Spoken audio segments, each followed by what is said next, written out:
So I was interviewed by a journalist who was giving me a hard time. How can I prove it? How can I prove my theory? And the journalist, let's say he was about 45 years old.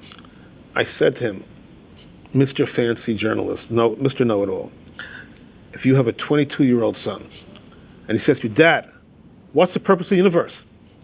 What meaning is there to life? What should my goals be?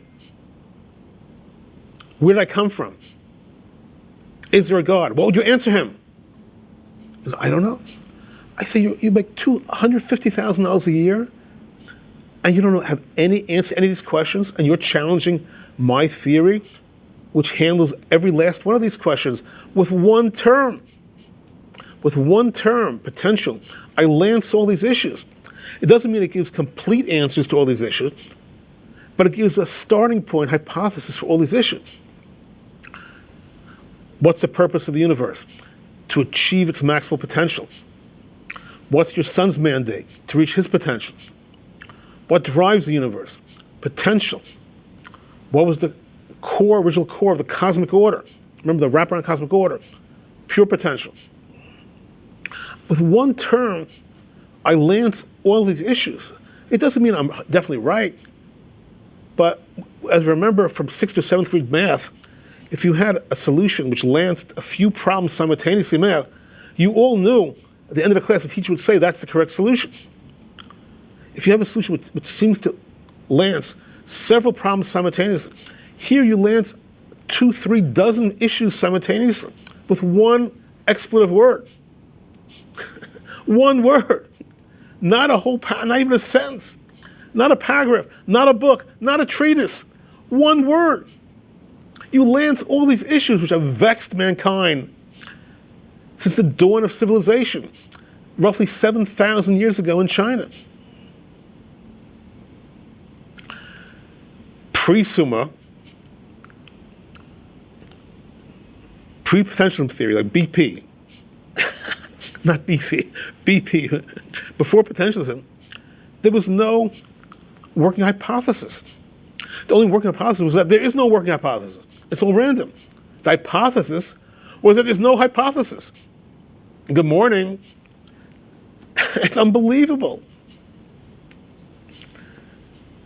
So we all need a gestalt or a way of life, a path to roughly guide us. We want to take the most viable, probably correct path. We don't want to take a nonsense path. So, which is better, probably viable, correct path, potential theory, or a path of no path? Randomness is basically a theory of no theory. Our theory is that there's no theory. You know, there are no treatises on randomness. You know why? There's nothing to say. It's a shadow. You shadow box. They only make an appearance to defame people, not on the merits. They'll trash Nagel on tangential issues. There's a personality on the political stage now. His main theme is to trash other people. That's mainly what he has to say. It gets resonance. When you trash others, you get resonance. But at the end of the day, what do you have? Randomness atheism, its main deal is to trash other people, other theories. It has no theory itself. It has no website, has no book, no treatise. It's very good at giving awards to each other, which I told you. They're very good at that, you know. And the committee will be stacked, and the nominees will be stacked. And I say this out of frustration that they have choked academic debate, and to this date they try to choke it. The theory is on its deathbed, but we're watching like it's a sinking ship. But the sooner it sinks completely, the better for all of us. So unfettered debate can take place. Now, again, this hypothesis, but the hypothesis has withstood 25, 30 years of challenge. This hypothesis has been around since Summa 1, 1988. There's not one torpedo has been, effectively launched into it tends to resonate with many people in their soul. It gives them a way of life, a direction. What's my purpose? My purpose is to play out my potential.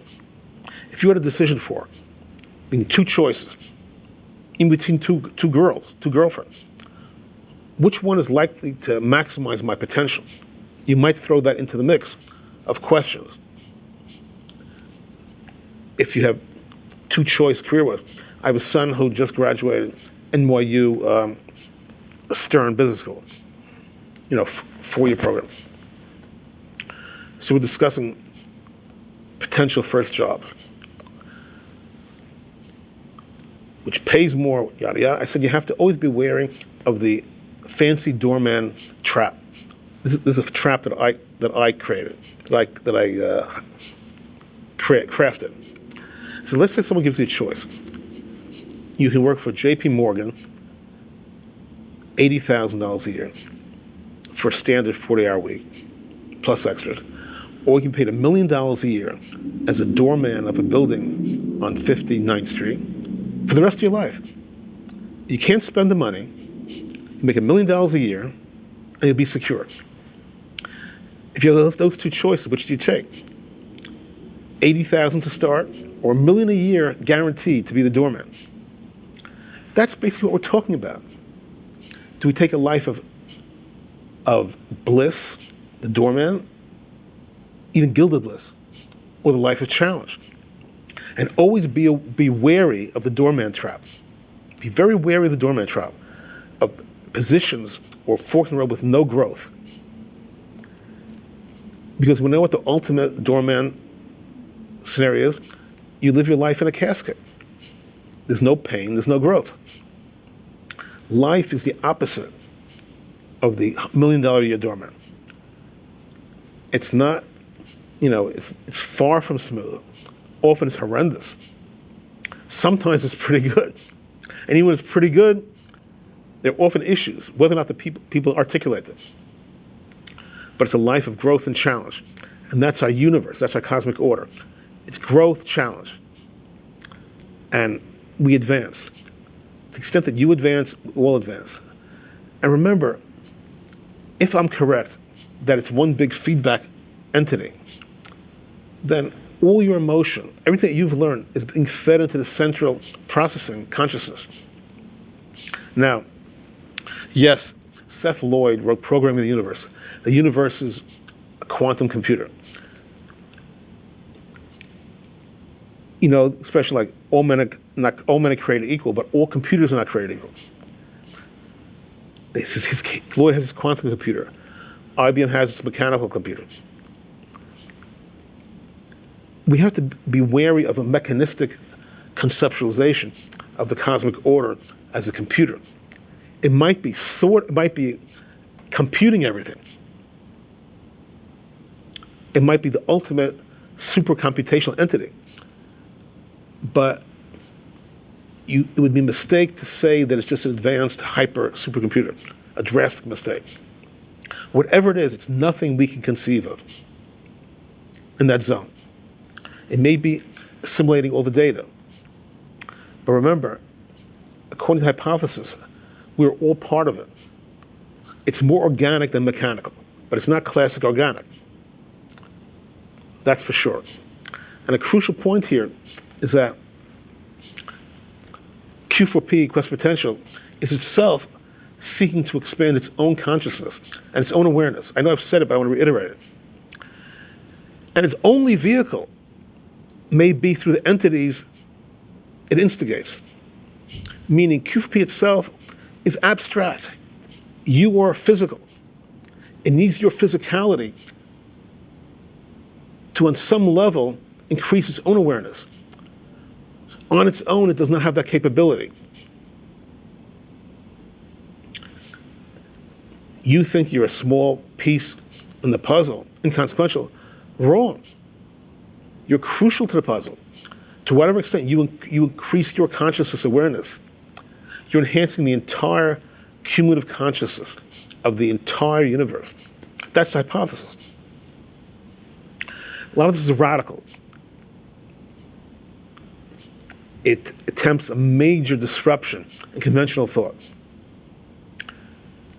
Thank God it does not disrupt conventional religiosity, because it finesses it, but a person can well be a religious class, a religious person, and this theory will only help it.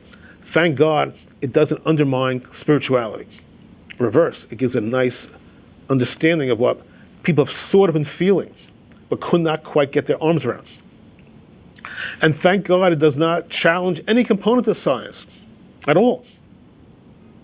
At the same token, it uplifts, it unifies everybody, because we're all part of it. We're all part of one great cosmic adventure, advancing, rocking and rolling, with all the trauma involved. So this is proposed hypothesis. You have the floor. Yeah, one of the things I'd like to say, is the difference is randomness. It gives not answers. It either says there is no point, and it answers other questions by saying it's impossible to know. They have many problems, and I promise not to get too far into some of the things, but they can't rectify. Well, how come relativity works and quantum physics works, and how do they relate together, which is supposed to be the theory of everything. So, just to boil it down quickly in layman's terms, they've created this universe of infinite universes that we just happen to be on the right one, and it's all consisted now of 11-dimensional vibrating strings. That's the latest they've got so far. That's not an answer. It's just not. And the only reason they get the dimensions is every time they start working on it, they run into another problem. It's still not functioning. And in comparison, you have potential. It works. It fills the gap for all the major questions, as well as it deals with religion, and gives a reason to why we're here. And we can see that the universe has grown in complexity. Has what complexity? Grown in complexity. Right. From atoms to molecules to eventually plants, then animals, then people. And with it, we have these profound changes where we see something that never existed before. Meaning? First we had, the last one would be thought. We had animals that could think and they could hunt effectively. Humans got reason. They're able to make complex decisions, learn language. And this pushes us back to what we're talking about. Beethoven is an excellent example. Not only does it show somebody reaching their personal full potential as an artist, but art itself is an expression of one of the newest leading edge complexities in the universe. And there's no reason to have the hubris to think we're done. We're not. We know that there's a direction we're headed, and it never stops. What the next complexification event might be, who knows? That's not for us to know until we see it. You couldn't envision a molecule when there were just atoms. I think that's perfect, and I think with your permission, we'll conclude the session on that point. Thank you for joining us. Onward. And I don't want to give the punchline about we should all reach our potential, so I won't give it. Thank you so much.